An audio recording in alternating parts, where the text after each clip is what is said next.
নতে সাংবাদিক জগতলৈ মই আন্তৰিক শ্ৰদ্ধা নিবেদন কৰিছোঁ আমাৰ ড্ৰিমলেণ্ড ইংলিছ স্কুল নাৰায়ণপুৰ মুকালমুৱাৰ ফালৰ পৰা। আচলতে আমাৰ ৰিজাল্ট আজিতো ৰিজাল্ট ওলালে, তো ৰিজাল্ট প্ৰতি বছৰে খুব ছেটিছফেক্টৰী হৈ আছে আমাৰ নলবাৰী জিলাৰ ভিতৰত। বিশেষকৈ আজি আমাৰ এইবাৰো আমাৰ 32 জনে দিছিলে, 32 জনৰ ভিতৰত 100% পাছ কৰিছে। তাৰ ভিতৰত আমাৰ 9 জনে আমাৰ 100% পাছ কৰিছে। তাৰপিছত ডিষ্টিংশ্যন 9 জনে পাইছে আৰু 90 above% 8 জনে পাইছে আৰু ষ্টাৰ মাৰ্ক 4 জনে পাইছে। ফাৰ্ষ্ট ডিভিজন 14 জন আৰু ছেকেণ্ড ডিভিজন 5 জন আৰু ছাবজেক্টটো আজি লেটাৰ মাৰ্ক পাইছে। ইংলিছত 19 জনে পাইছে, এছামিছত 12 জনে পাইছে, জেনেৰেল ছায়েন্সত 17 জনে পাইছে আৰু ছ'চিয়েল ছায়েন্সত 9 জনে পাইছে আৰু জেনেৰেল মেথছত 14 জনে পাইছে আৰু এডভান্স মেথছত 8 জনে পাইছে আৰু কম্পিউটাৰত 1 জনে পাইছে। ইয়াৰে ভিতৰত ইংৰাজীত 19 জনৰ ভিতৰত হায়েষ্ট মাৰ্ক পাইছে 98, 98 জুমন পাটোৱাৰীয়ে পাইছে। তেওঁৰ ঘৰ এতিয়া গেৰিয়াত্তাৰী জুমন। আৰু এছামিছত পাইছে হায়েষ্ট মাৰ্ক 94 অলিভিয়া ডেকাই পাইছে দৰংগীপাৰাৰ। আৰু জেনেৰেল ছায়েন্সত 17 জনৰ বৈশালী বৈশ্যই 96 পাইছে, তেওঁৰ ঘৰ আমৰাত্তাৰীত। আৰু ছ'চিয়েল ছায়েন্সত 9 জনৰ ভিতৰত ইনজাম আমুন জামানে পাইছে 87%।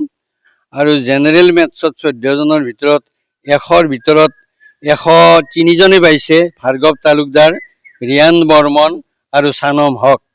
আৰু এডভান্স মেথছত 90%, 8 জনৰ 90% পাইছে, এবাব পাইছে ভাৰ্গৱ তালুকদাৰ, ভাৰ্গৱ আৰু ফাৰুক হাছিবুদ্দিন আৰু অলিভিয়া ডেকাই। আৰু কম্পিউটাৰ 1 জনে পাইছে 82%, আৰু সেইটো বৈশালী বৈশ্য আমৰাত্তাৰী। গতিকে এনেকুৱা ধৰণে আমাৰ ৰিজাল্ট বৰ ছেটিছফেক্টৰী হৈ আছে প্ৰতি বছৰে। 95তে স্থাপন হৈছিল বিদ্যালয়খন আৰু তেতিয়াৰ পৰা ৰিজাল্ট বৰ 100%, কোনোবাৰ হেৰি হোৱা নাই। ফাৰ্ষ্ট ডিভিজন 100%, ফাৰ্ষ্ট ডিভিজন এইবাৰে 8 জনে না 5 জনে ছেকেণ্ড ডিভিজন পালে, কিন্তু কোনোবাৰ ছেকেণ্ড ডিভিজনো পোৱা নাছিলে। গতিকে সেইকাৰণে মই ভাবোঁ নলবাৰী জিলাৰ মোৰ এটা দৃষ্টিভংগী বা মই যিখিনি জানিছোঁ ৰিলায়েবল চ'ৰ্চৰ পৰাই আমাৰ নলবাৰী জিলাৰ ভিতৰত মানে ডিষ্টিংশ্যনৰ ক্ষেত্ৰতে কওক বা 100%ৰ ক্ষেত্ৰত 95ৰ পৰা এটা হেৰি মানে অক্ষুণ্ণ ৰাখিছে, তাৰ যিটো ৰিজাল্টৰ গতি এইটো অক্ষুণ্ণ ৰাখিছে। সেইকাৰণে ভাবোঁ যে অনুষ্ঠানটো সঁচাকৈ এতিয়ালৈ উচ্চ মানদণ্ড বিশিষ্ট হৈ আছে। আমাৰ ইয়াৰ নাৰ্চাৰীৰ পৰা একেবাৰে ক্লাছ 10লৈ আছে, কিন্তু যোৱাবেলি আমাৰ হায়াৰ ছেকেণ্ডেৰীটো আৰম্ভ কৰিছে ছায়েন্স ষ্ট্ৰীমৰ, আৰু তাত 28 জন ষ্টুডেণ্টে পঢ়ি আছে। আৰু মই ভাবোঁ হায়াৰ ছেকেণ্ডেৰীও ভাল ৰিজাল্ট কৰিব। গতিকে মই আহ্বান জনাম, অনুৰোধ কৰিম, কোনোবা ষ্টুডেণ্ট যদি আছে তেওঁলোকে ইয়াত এডমিশ্যন ল'ব পাৰে। আমাৰ ফেকাল্টি আছে, দক্ষতা সম্পন্ন ফেকাল্টি আছে। গতিকে মই আশা ৰাখিম। এতিয়া এইবাৰ আপোনালোক আহিছে। আমাৰ এই বিদ্যালয়খনে 2007 চনতে প্ৰথমবাৰৰ কাৰণে মেট্ৰিক পৰীক্ষাত অৱতীৰ্ণ হৈছিলে আৰু তেতিয়াৰ পৰা আজিলৈকে ধাৰাবাহিকভাৱে 100% ফাৰ্ষ্ট ডিভিজন লৈ পৰীক্ষাৰ ফলাফল দেখুৱাবলৈ সমৰ্থ হৈছে। এইটো আমাৰ কাৰণে এটা গৌৰৱৰ কথা আৰু নলবাৰী জিলাৰ কাৰণেও গৌৰৱৰ কথা। এইবেলিও আমাৰ 32 জন ষ্টুডেণ্টে মানে মেট্ৰিক পৰীক্ষাত অৱতীৰ্ণ হৈছিলে। তাৰে আমাৰ 9 জনে ডিষ্টিংশ্যন পালে আৰু 14 জনে প্ৰথম বিভাগত পাছ কৰিছে, 4 জনে ষ্টাৰ মাৰ্ক পাইছে আৰু বাকী 5 জন এইবাৰ দ্বিতীয় বিভাগত উত্তীৰ্ণ হৈছে।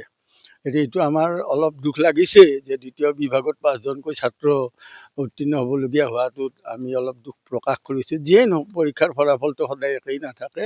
গতিকে আমি সম্পূৰ্ণভাৱে আমাৰ ফালৰ পৰা সন্তুষ্ট। আৰু ৰাইজৰ এই ক্ষেত্ৰত আমি অভিভাৱকবিলাক বা আমাৰ ছাত্ৰ ছাত্ৰীসকলকো ধন্যবাদ জ্ঞাপন কৰিছোঁ এই সুযোগতে। তেওঁলোকে যিখিনি ফলাফল বা অভিভাৱকসকলে যিখিনি ইনিচিয়েটিভ লৈ তেওঁলোকৰ ল'ৰা ছোৱালীক আগবঢ়াই নিয়াত আমাক সহায় কৰিলে, তাৰ কাৰণে তেখেতসকললৈ আমাৰ ফালৰ পৰা আন্তৰিক ধন্যবাদ জ্ঞাপন কৰিছোঁ। আৰু ইতিমধ্যে আমাৰ অধ্যক্ষ ডাঙৰীয়া আপোনালোকক অৱগত কৰিছে যে যোৱাবেলি আমাৰ অভিভাৱকবিলাকৰ অনুৰোধত মানে বাধ্য হৈ, তাৰমানে অনুৰোধ উপেক্ষা কৰিব নোৱাৰি আমাৰ এই বিদ্যালয়তে বিজ্ঞান বিভাগত আমি প্ৰথম বাৰ্ষিকৰ ছাত্ৰ ছাত্ৰীৰ নামভৰ্তিকৰণৰ প্ৰক্ৰিয়া আৰম্ভ কৰিছিলোঁ। ইতিমধ্যে 28জন ছাত্ৰ ছাত্ৰীয়ে ক্লাছ কৰিয়ে আছে। এইবেলি তেওঁলোকে দ্বিতীয় বৰ্ষত অৱতীৰ্ণ হ'ব আৰু আগন্তুক বৰ্ষৰ কাৰণে, এই বছৰৰ কাৰণে আমি নতুনকৈ প্ৰথম বৰ্ষৰ ছাত্ৰ ছাত্ৰীৰ নামভৰ্তিকৰণৰ ব্যৱস্থা চলাই আছোঁ, প্ৰচাৰ চলাই আছোঁ। আৰু আমি আশা কৰিম যে এই বিদ্যালয়ৰ ধাৰাবাহিকতাক আগবঢ়াই নিয়াৰ ক্ষেত্ৰত আমাৰ ড্ৰিমলেণ্ড স্কুলত বিজ্ঞান শাখাত নামভৰ্তিকৰণ কৰি এই বিদ্যালয়খনকে নহয়, নিজৰ জীৱনটোকো ভৱিষ্যত এটা সুস্থিৰ বা সুন্দৰ নিজৰ আশানুৰূপ ফল দেখুৱাবলৈ সমৰ্থ হ'ব, এইটো আমাৰ বিশ্বাস। আৰু ব্যৱস্থা ৰাখিছোঁ, যোৱা বছৰো ৰখাইছিলোঁ। আগন্তুক এই চলিত এপ্ৰিল মাহৰ 21 তাৰিখৰ পৰা আমাৰ ইয়াত ফ্ৰী অফ কষ্ট মানে কোচিং আৰম্ভ কৰা হ'ব। কোনেও পইচা দিব নালাগে, সকলো ছাত্ৰ ছাত্ৰীৰ কাৰণে। অকল ইয়াৰে নহয়, আৰু মিডিয়ামৰ ক্ষেত্ৰত কোনো বাধ্যবাধকতা নাই। অকল যে ইংৰাজী মাধ্যমৰে হ'ব লাগিব তেনেকুৱা নহয়, অসমীয়া মাধ্যমৰ ছাত্ৰ ছাত্ৰী সকলো আহি ইয়াত কোচিং কৰিব পাৰিব। আৰু তেওঁলোকে যদি ভাল লাগে বুলি ভাবে ইয়াত নামভৰ্তিকৰণ কৰিব পাৰিব। ইয়াত মুঠ ষ্টুডেণ্ট 650তকৈ ওপৰত আছে বৰ্তমানে।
এতিয়ালৈ মানে আপ টু দিছ টাইম